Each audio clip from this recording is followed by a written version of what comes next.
Lesbian Detective. Unsolved cases. She's still missing. Yeah, they haven't found her yet.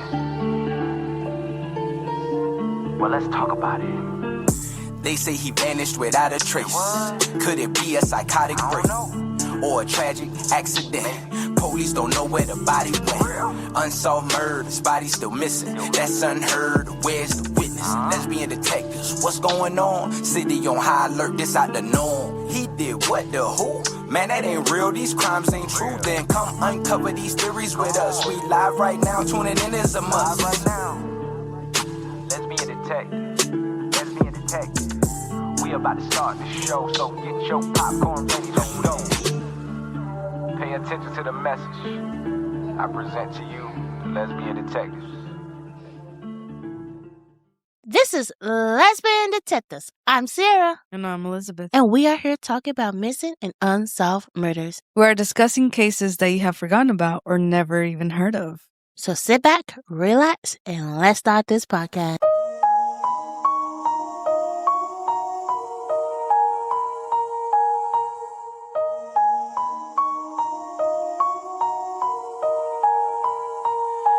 Welcome back, everybody, to a new episode on a new week. I am so glad to be back, guys. I was on a little vacation and it was well needed. And I'm going back on vacation with my beautiful wife. We are going to Mexico. I cannot wait. I think my wife is more excited than me because it's like my birthday trip, but she's like, no. Like, I show her the hotel and I start second guessing myself. She's like, no, we're going to this hotel. I want to go to this hotel. Yeah, but I also want to do Vegas. Excareto is pretty expensive, so I don't know. I might just have to think of it as my own birthday present. But I mean, you kind of want a tattoo for your birthday. She want a half sleeve or a sleeve for your birthday. I would prefer a whole sleeve, but we'll see. And what's a tattoo? Phoenix? A rising phoenix. Because you rising from the ashes. I've been transformed. I feel like Las Vegas you have been to about 5,000 times. But there's always something to do in Vegas. But I love Vegas. There's shows, there's entertainment, there's light. That's true. But you know my favorite line. Now let's get into the episode. In the summer of 2004, an 18-year-old young woman moved back to Tulsa after spending her freshman year of college in Florida. Tulsa was where she grew up. It's where she went to high school, where her friends were, where her life had always been before she left for college the year before. But being away didn't turn out the way she expected. Like a lot of people leaving home for the first time, she got homesick. So by the spring of 2004, she made the decision to come back and continue school closer to home. At the time, it didn't seem like a big deal. Her family was happy to have her back. Her friends were excited to see her again. Everything about her decision felt normal, like she was picking up where she left off. There was nothing unusual about it. But looking back, that move would end up putting her life in the exact place where something would go very wrong. Within a few months of her coming home, she would cross paths with someone, and that person has never been identified. This is the case of Brittany Phillips. Her name was Brittany Phillips. She was born on October the 4th, 1985 in St. Petersburg to Dr. Maggie Zingman. She was the second child born just 15 months after her brother Josh. Her father was largely absent after her parents divorced during early years of her childhood. So Brittany and her brother was raised by their mother. For a short time, her family lived in Kentucky. But by 1991, they moved to Oklahoma, where they would settle permanently. Growing up, Brittany and her brother were close, though they had a typical sibling rivalry. Being so close in age meant they were always in similar stages of life, only about a grade apart in school. As a child, Brittany showed an early interest in acting and modeling. Even though she was shorter than many of her peers, something she often joked about, she was comfortable in front of the camera and had a natural presence. Academically, she stood out. She attended Union High School, where she performed well and earned a recognition for her achievement. Eventually, she was awarded a full-ride scholarship to Edgar College. Despite this, Brittany didn't view herself as intelligent. She said that she was disciplined in her study habits, often downplaying her abilities and insisting others were smarter than her. Socially, she wasn't part of a tight-knit group. Instead, she was known for being friendly with everyone. A former classmate later would describe her as the kind of person who acknowledged you in the hallway, even if you weren't close. She was kind, approachable, and quietly well-liked. Brittany graduated high school in May of 2003 at just 17 years old. She left that summer to Florida to attend college, where she planned to study chemistry. After losing her grandmother to cancer, she had developed a strong interest in cancer research and hoped to eventually contribute to finding a cure for it. But within a year, being away from home began to take a toll. She became extremely homesick.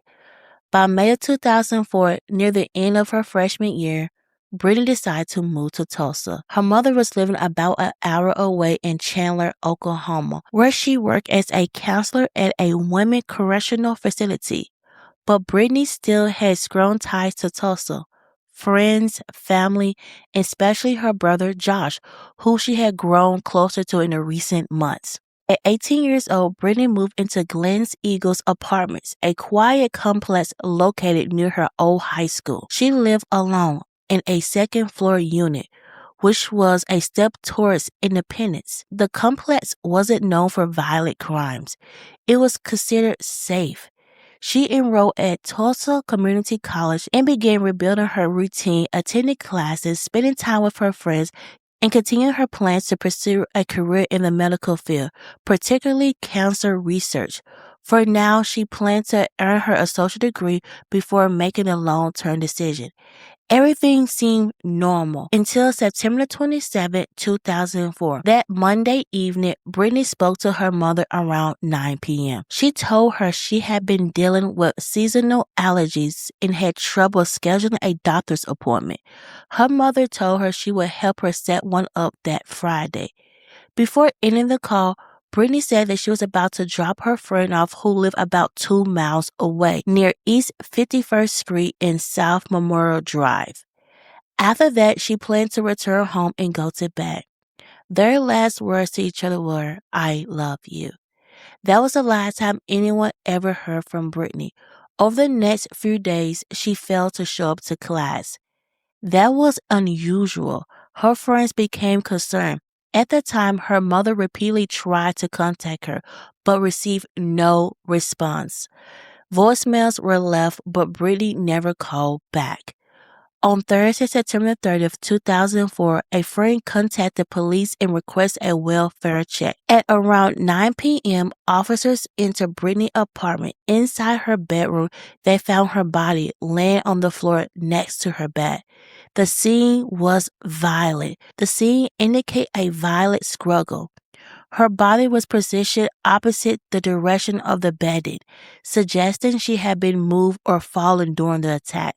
The apartment appeared ransacked, although it was unclear if anything was actually stolen. Investigators found evidence that Brittany had been pushed against a wall before ending up on the floor, indicating that she fought her attacker. She had been sexually assaulted. Her cause of death was determined to be strangulation. It remains unclear whether the killer used an object or manual force. Based on the condition of her body, investigators believe she had been killed sometime between the night of September the 27th and the morning of September the 28th. Her body remained in the apartment for several days before being discovered. Due to decomposition and the autopsy process, her family was never able to view her body again, not even during her funeral. Brittany's funeral was held on October the 4th, 2004, what will have been her 19th birthday. She was laid to rest at Rose Hill Memorial Park in Tulsa. One of the most puzzling aspects of this case was how the killer entered the apartment. There were no signs of forced entry or the doors or windows. One window screen had been removed, but investigators were unsure whether that was the point of entry or a staged detail. Another possibility involved the attic. The apartment building had a shared attic space connecting 8 units, with access points located inside closets. Investigators confirmed that a person could physically move between apartments through this space. They raised the possibility that the killer entered through the attic and was already inside when Brittany returned home. Police believe the killer may have entered before she arrived and attacked her shortly after she got home from dropping off her friend. DNA evidence was collected from the scene, including from the sexual assault. The samples matched a single unknown male. However, when entered into CODIS, there were no matches. Investigators tested over 3,000 individuals connected to Brittany, friends, classmates, neighbors, and acquaintances. None matched the DNA. This strongly suggested that the killer was not someone in her known social circle, or at least not someone who had been identified. In 2007, investigators released new information, including the presence of a light purple pillowcase found at the scene that did not belong to Brittany. They believe the killer may have brought it in with him and accidentally left it behind. Despite this, no leads emerged. In 2014, investigators identified a potential person of interest who fit the behavior profile. They sought a DNA sample from him, but nothing publicly confirmed ever came from that lead. In 2018, the DNA evidence was sent to Parabon Nanolabs for advanced analysis. Using genetic data, they created a composite image of the suspect. He was described as a white male of Northern European descent, likely with light-colored eyes and brown or dark blonde hair. Despite this advancement, the suspect remained unidentified. Investigators also released a behavioral profile suggesting the killer may have had a history of risky or aggressive behavior, possible sexual issues, and could have been someone who operated at night or lived a transient lifestyle. He may have worked in a job that gave him access to residences, such as utility or service work. Over the years, Brittany's mother, Dr. Maggie Zingman, had become a central figure in the fight for justice. She created what became known as the Caravan to Catch a Killer, driving across the country in a bright-colored vehicle covered in Brittany's photos, the case detail, raising awareness and pushing for advancements in DNA laws. Her advocacy contributed to legislation in Oklahoma requiring DNA collection at the time of arrest, although funding and implementation have not been inconsistent. Another major issue uncovered during this was the backlog of untested sexual assault kits in Oklahoma. Thousands of kits, some dating back decades, that had never been tested. This raised the possibility that the person responsible for Brittany's assault and murder may have committed other crimes that were never fully investigated.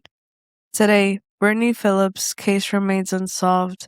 The DNA evidence still exists, eventually lead to identification through genetic genealogy, as seen in other cases. For now, the person responsible has never been named, and Brittany's family continues to wait for answers. Brittany is remembered as intelligent, kind, driven, and full of potential. A young woman who came home to be closer to the people she loved and lost her life just days later. Before we end this case, it's important to pause for a second and remember who this really was about. This was Brittany Yvonne Sarah Phillips. She was 18 years old. She had just moved back to Tulsa to be closer to her family and start figuring out her future.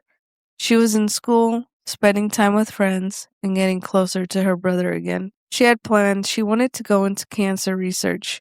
She had already earned a full scholarship. She was doing everything right. And the last conversation she had was completely normal. She called her mom, Dr. Maggie Zingman, asked for help setting up a doctor's appointment, dropped off a friend, and went home. There was nothing unusual about that night. That's what makes this case so difficult. There was no warning, no clear reason why she was targeted, and no answers about who did this. Her mom has spent years trying to get answers, traveling, speaking out, pushing for DNA testing and awareness, not just for Brittany, but for the other victims too. Because of her, this isn't something you move on from. It's something you live with, and today there is still DNA in this case. There is still evidence, which means this is not a case that's impossible to solve. Just hasn't been solved yet. Someone out there knows something. It might be something small, it might be something that didn't seem important at the time, but cases like this are often solved because one person finally speaks up. Brittany is still remembered by the people who knew her as kind, hardworking, and someone who treated people well. And that's how she should be remembered. Not just a case, but as a person whose life was cut short. If you have any information about what happened, you're encouraged to contact law enforcement because all these years, her family is still waiting for answers, and she deserves justice. This is the case of Brittany Phillips. Now let's get into some theories. Theories. Let's get into some theories. Everyone is a suspect until proven guilty. Let's get into some theories. Lesbian detectives. What type of thoughts you thinking? What theories running through your mind? I'm thinking all types of suspicion. Uncover the truth, what we can find. Witness say they saw somebody creeping out the back door. What you think they did it for? That's so crazy, I'm not sure. They found a car, where could she be? Here go another puzzle piece. Researching through your history. It's plenty unsolved mysteries. Everyone is a suspect until proven guilty. Let's get into some theories, yeah. Let's get into some theories. Everyone is a suspect until proven guilty. Let's get into some theories. Lesbian detectives. You or me? When I was doing my research for this case and I saw what the police thought the suspect might have been, I'm like, man, it's crazy because he looked like a normal person. Like when I saw the picture, I'm like, he looked like a college student. And she was going to college. So I'm like, I know when I went to college, we had to take pictures of ourselves for our IDs. I know like it was like the early 2000s. So I'm like, they might have took pictures. Can we look into like the college to see if he went there? Did he know her? Because if you see him, even though they said like doing the research, they said, oh, we don't know this person's age, but we think he's under 25. So to me, it's like, did she know him? We don't know who she was dating because she was 18. You know, we don't know who she was dating and who she was entertaining. So that's another thing that I feel like the police need to look into. Like, go back to the college years and get all the pictures of the guys that you might think it is. Because, I mean, it probably in the system by now. Probably. Or can we look into, I know it's a long shot, but like driver's license, stuff like that. To me, his DNA, I feel like his DNA probably is in Ancestry or 23andMe. I feel like there's a possibility that one of his family members did that test and it's in there. Like it's time to start using ancestries and 23andMe to solve so many cases because we can solve so many cases with those, apps. Do you think it may be somebody she knows or you think it was a stranger? I think it was a stranger. Mm. I don't think it was somebody she knew. Just because they were talking about the attic and how I believe 8 units were tied together.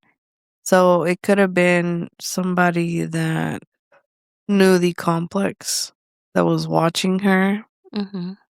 Maybe a neighbor. Fear My Neighbor. Like that show?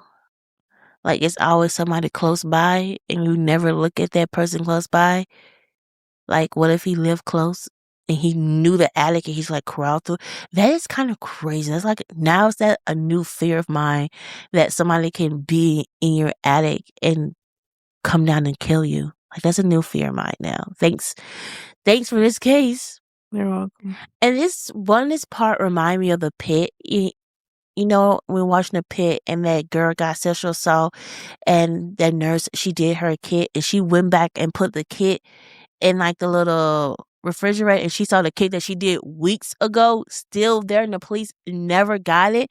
Like when they said like, oh, Oklahoma Police Department didn't test a lot of their kits, that just brought me back because it's like we're still going through this situation now. Mhm. Like you saw it in The Pit and that was a good job with the writers putting that in there.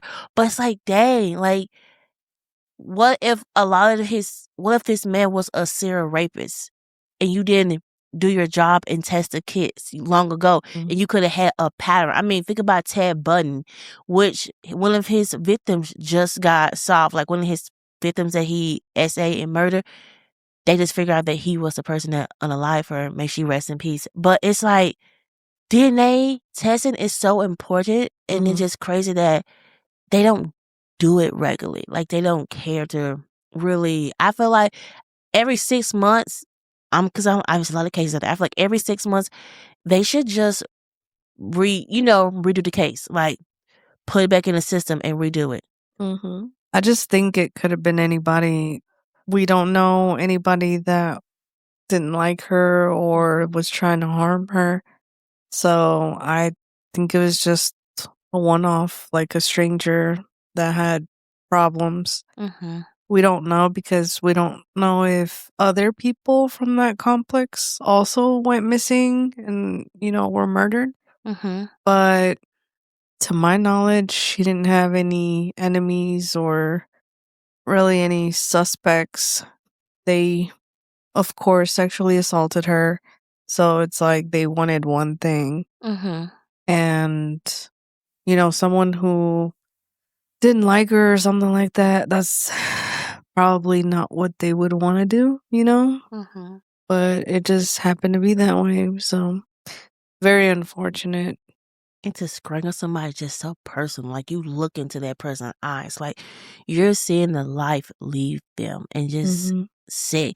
I do wonder when you said about like, because they didn't test a lot of people, I wonder if it was more victims in that apartment complex. Because I remember we did a case that a young lady was SA and murdered in her apartment complex.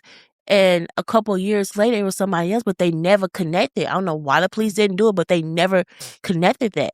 But I feel like knowing Brittany mom and how she's fighting for her daughter to get justice and other family members to get justice for their loved ones, I feel like she probably would have put those pieces together.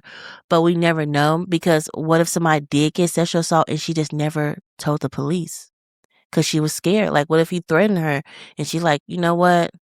You know where I live. You know things about me. It's just sad.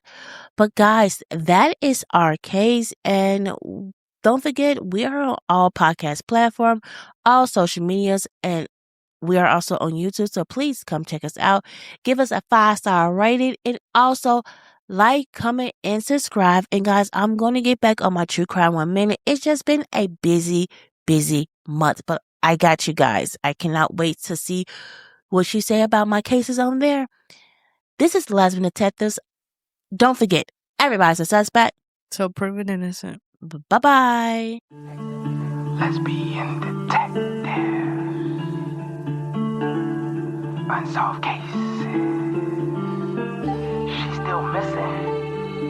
Yeah, they haven't found her yet. Well, let's talk about it. They say he vanished without a trace. Could it be a psychotic break or a tragic accident? Police don't know where the body went. Unsolved murders, body still missing. That's unheard. Where's the witness? Lesbian detectives, what's going on? City on high alert, this out the norm. He did what, the who? Man, that ain't real, these crimes ain't true. Then come uncover these theories with us. We live right now, tuning in is a must. Right now, Lesbian Detective. Lesbian Detective. We about to start the show, so get your popcorn ready, let's go. Pay attention to the message I present to you, the Lesbian Detectives.